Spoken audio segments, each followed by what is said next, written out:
Bonjour tout le monde, ici c'est Clara, ta prof de tricot, et aujourd'hui tu vas apprendre à tricoter la maille à l'envers avec la méthode continentale. Si tu te rappelles bien, dans le premier cours pour faire la maille à l'endroit, on avait placé les fils derrière l'ouvrage, ça veut dire derrière mon aiguille, et les fils étaient enroulés autour de mon petit doigt. Maintenant, pour faire la maille à l'envers, mon fil il va passer en bas de mon aiguille et il va rester en avant. Là, il faut que je baisse mon doigt pour pouvoir voir ce petit nœud qui est à la base de ma maille. Okay?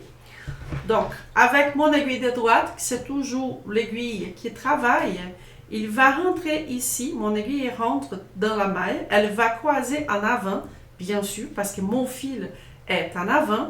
Je sais que tout le monde a la tendance de vouloir chercher les fils qui est ici, mais non, c'est pas le bon fil. Les fils que vous allez chercher, c'est cette fil ici, qui est entre mon doigt et l'aiguille. Donc, je vais faire un mouvement. Regarde la pointe. La pointe, elle va passer en bas du fil, vers le haut. Mon fil est enroulé autour de mon aiguille. Et puis, je vais sortir de la maille à l'ouverture, comme vous voyez ici, en arrière. Je vais passer les fils enroulés à travers de ma maille. Voilà, je viens de faire la maille à l'envers. Et je peux faire glisser, faire tomber la maille de gauche de mon aiguille. Je fais encore une autre fois. Mon aiguille de droite rentre dans la maille, ouvre la maille. Elle va croiser l'aiguille de gauche en avant. Puis la pointe, elle va passer en bas du fil pour soulever les fils. Comme ça, elle s'enroule autour de mon aiguille. Regarde bien parce que je ne bouge pas mon index de gauche. Ok? Tout simplement, j'enroule mon aiguille comme ça. Les fils étaient déjà enroulés. L'ouverture, elle est bien ici. J'ai fait passer à travers de la maille de l'aiguille de gauche. Une fois que je suis sortie de la maille de gauche, je peux la faire tomber de mon aiguille. Donc, c'est le même principe. Je vais poignarder, mais maintenant en avant. Je vais étrangler. Je vais arracher les tripes. Et je vais faire tomber les corps dans la vis. Si vous trouvez plus facile, vous voyez que tout ce temps-là, tous les mouvements que j'ai fait, des rentrées, enrouler, sortir, il fait tomber, je n'ai pas bougé mon index.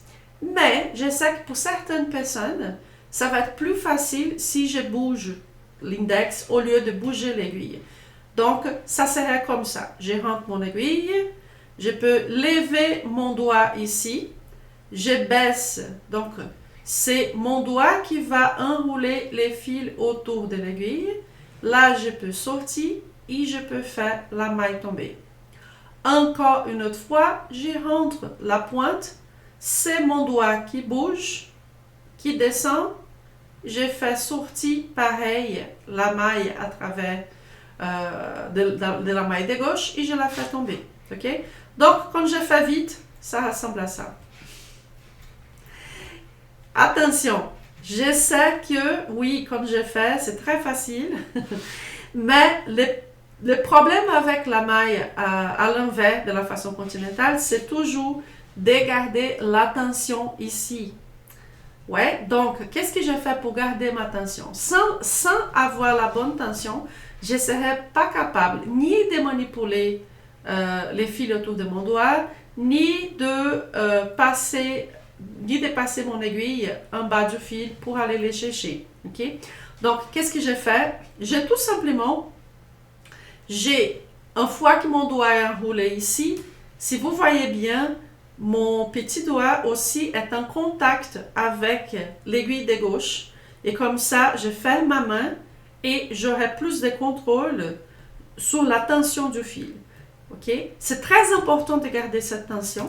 Parce que sinon, comme je dis, je ne serais pas capable de bouger et de tricoter vite, comme ça. Voilà, ça c'est la maille à l'envers avec la méthode continentale.